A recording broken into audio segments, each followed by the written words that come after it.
सौभाग्य की एक बात यह कि ईरान युद्ध से कच्चे तेल की सप्लाई पर संकट के बादल आए तो देश में फिर एथेनॉल की बात होने लगी कि अभी तो जो पेट्रोल मिल रहा है उसमें 20% एथेनॉल है, तो क्या और एथेनॉल मिलाया जाए पेट्रोल में।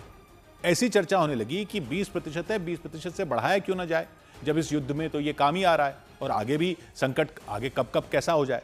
सबसे बड़ा सवाल यह कि क्या पूरी तरह से एथेनॉल से ही गाड़ी चलाने पर देश को आगे के लिए सोचना चाहिए, क्योंकि अब तो लोग E20 के बाद E100 की बात करने लगे हैं। E20 मतलब जो इसमें 20% एथेनॉल मिला हुआ है वो पेट्रोल, E100 मतलब पूरा 100% एथेनॉल।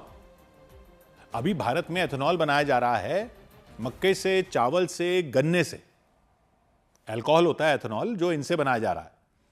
ज्यादा एथेनॉल बनाना होगा इससे भी तो और ज्यादा फसल को एथेनॉल बनाने में लगाना होगा, क्योंकि अभी मक्के से, चावल से, गन्ने से बनाया जा रहा है तो और फसल लगेगी अगर 100% एथेनॉल पे चले गए। देश के सामने सवाल यह है कि क्या यह करना चाहिए, क्योंकि इससे कच्चा तेल तो कम लेना पड़ेगा विदेशों से, इसीलिए कहा जा रहा है ना भाई कच्चा तेल कम लेना पड़ा इसलिए एथेनॉल पे ही चले जाओ।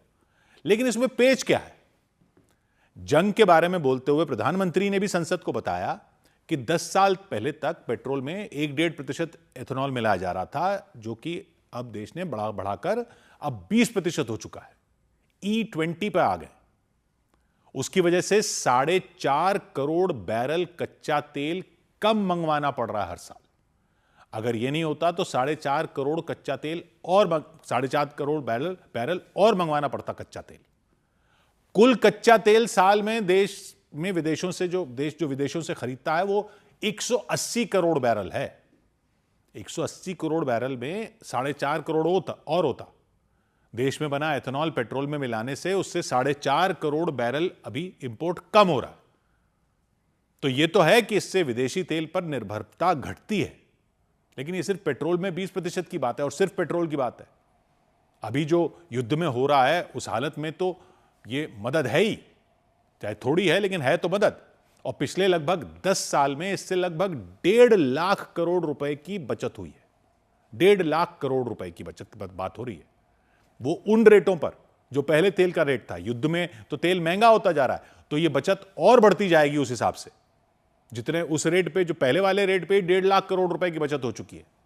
अभी तक जो बचत हुई है उस टाइम में कच्चा तेल उतना महंगा नहीं था, तो हर साल हजारों करोड़ रुपए बच रहे हैं और आगे और बचते रहेंगे। इससे अनुमान यह भी है कि अगर यह एथेनॉल नहीं मिलाया जाता पेट्रोल में तो और